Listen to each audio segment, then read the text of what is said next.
Hey guys, welcome to our channel still learning. आज की video का टॉपिक है internal control system in audit.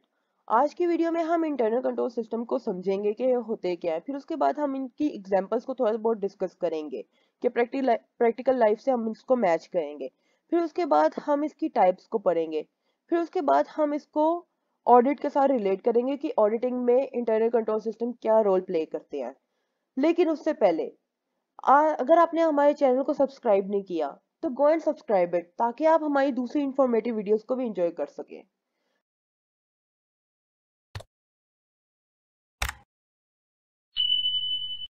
तो आइए आज की वीडियो को शुरू करते हैं। इंटरनल कंट्रोल सिस्टम, आइए सबसे पहले समझते हैं कि इंटरनल कंट्रोल सिस्टम होते हैं क्या। इंटरनल कंट्रोल्स वो मैकेनिज्म्स होते हैं, वो रूल्स होते हैं, वो प्रोसीजर्स होते हैं जो एक कंपनी के अंदर इम्प्लीमेंट किए जाते हैं ताकि कंपनी के अंदर फ्रॉड ना हो सके और अकाउंटेबिलिटी बढ़ा सके। ये प्रोसीजर्स, ये रूल्स, ये मैकेनिज्म जो है अक्सर तौर में बोर्ड ऑफ डायरेक्टर्स के अप्रूवल के साथ इम्प्लीमेंट किए जाते हैं। फॉर एग्जाम्पल, आप एक बुक शॉप के अंदर एंटर होते हैं तो आप देखते हैं कि बुक शॉप्स के अंदर मोस्ट ऑफ द टाइम बहुत ज्यादा काउंटर्स बने होते हैं। आपको बुक पकड़ाता कोई और एम्प्लॉय है और उस बुक की रिसिप्ट बनाता कोई और एम्प्लॉय है। फिर उसकी बिलिंग कोई और एम्प्लॉय कर रहा होता है और आपको बुक हैंड ओवर कोई और एम्प्लॉय कर रहा होता है। ऐसा क्यों है? एक एम्प्लॉय एक सारे काम क्यों नहीं कर सकता? इसको हम कहते हैं सेग्रीगेशन ऑफ ड्यूटी, कि एक ड्यूटी के लिए आप एक से ज्यादा एम्प्लॉय को हायर करें।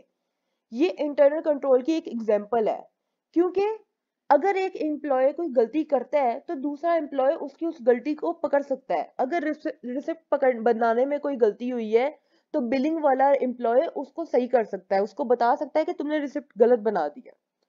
अगर एक एम्प्लॉय जो है फ्रॉड करने की कोशिश करता है तो वो लाख बार सोचेगा दूसरे एम्प्लॉय की प्रेजेंस की वजह से। तो इसलिए जो है इंटरनल कंट्रोल सिस्टम बहुत ज्यादा इंपॉर्टेंट होता है एक ऑर्गेनाइजेशन के अंदर, किसी भी बिजनेस के अंदर।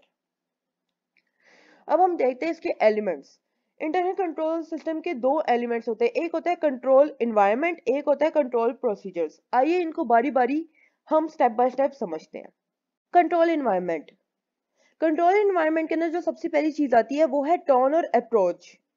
फॉर एग्जाम्पल, एक बॉस है, वो अपने एम्प्लॉयज के साथ काफी ज्यादा लीनियंट है, तो बहुत से चांसेस ऐसे हैं कि उसके एम्प्लॉयज जो है उसकी लीनियंसी का फायदा उठाने लग जाएंगे, काम पे लेट आने लग जाएंगे, या फिर काम पे मिस्टेक्स और एरर कॉज करने लग जाएंगे, या फिर फ्रॉड करने की कोशिश करेंगे।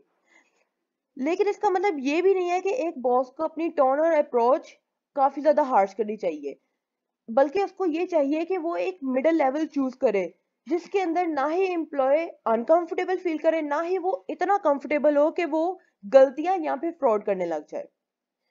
इन्वायरमेंट को मेंटेन करने के लिए पॉलिसीज और ऑपरेटिंग स्टाइल बहुत बड़ा एक फैक्टर होता है, बहुत इंपॉर्टेंट फैक्टर है। आपकी ऑर्गेनाइजेशन कंपनी की पॉलिसीज स्ट्रिक्ट होनी चाहिए, लेकिन ज्यादा स्ट्रिक्ट नहीं होनी चाहिए। एक इन्वायरमेंट, एक ऑर्गेनाइजेशन के इन्वायरमेंट को कल्चरल वैल्यूज का भी ध्यान रखना चाहिए। ऐसा ना हो कि वो किसी कल्चरल वैल्यू को वायलेट कर रही हो। ये नीचे आप एक टेबल देख सकते हैं, एक लाइन देख सकते हैं।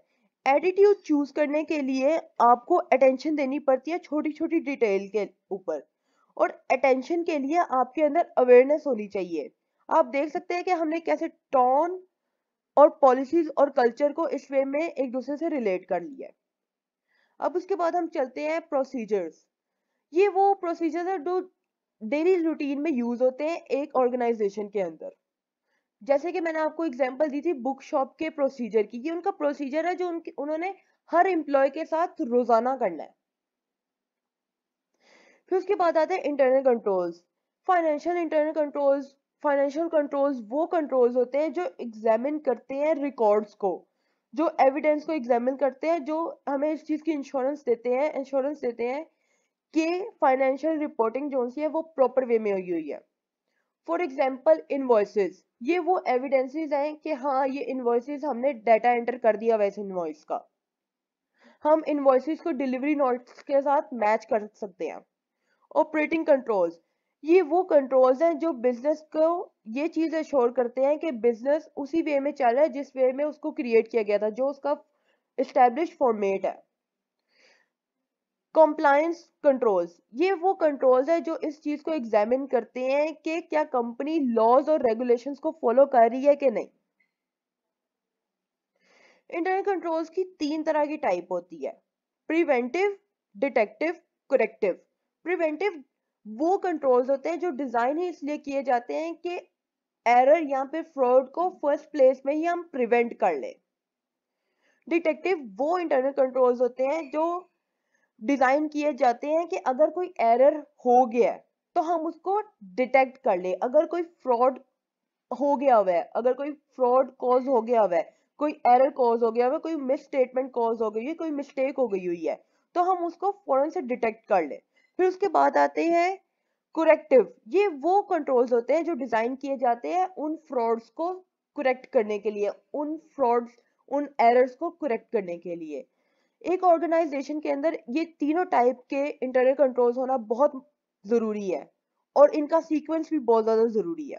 पहले ऐसे कंट्रोल्स होने चाहिए जो प्रिवेंट करे, फिर उसके बाद ऐसे कंट्रोल्स होने चाहिए जो डिटेक्ट कर ले, फिर उसके बाद वो कंट्रोल्स होने चाहिए जो करेक्ट कर ले। ऑडिट पार्ट, अब हम देखेंगे कि इंटरनल कंट्रोल सिस्टम्स हमें ऑडिट में कैसे मदद देते हैं। ऑडिट के 2 पार्ट्स होते हैं, एक होता है रिलायंस, एक होता है नॉन रिलायंस। आए हम इनको इंटरनल कंट्रोल सिस्टम से कनेक्ट करते हैं। रिलायंस, अगर एक कंपनी का इंटरनल कंट्रोल सिस्टम काफी ज्यादा स्ट्रांग है और काफी ज्यादा इफेक्टिव है, तो इसका मतलब ये है कि हम उसके ऊपर रिलाय कर सकते हैं और रिलाय करके हम उसके ऊपर कम टेस्टिंग कर सकते हैं, हम कम मेहनत कर सकते हैं उसके ऑडिट के टाइम पे। नॉन रिलायंस, अगर एक कंपनी का सिस्टम है ही वीक और मतलब वो इस काबिल ही नहीं है कि उसके ऊपर हम रिलाय करें, तो इसका मतलब यह है कि हमें उसके ऊपर ज्यादा मेहनत करनी पड़ेगी, ज्यादा एक्सटेंसिव टेस्टिंग करनी पड़ेगी। एक ऑडिटर को काफी ज्यादा अटेंटिव रहना पड़ेगा कि वो कोई गलती मिस ना कर जाए। तो ये थी हमारी आज की वीडियो। अगर आपको हमारी आज की वीडियो पसंद आई है तो kindly subscribe our channel and like our video.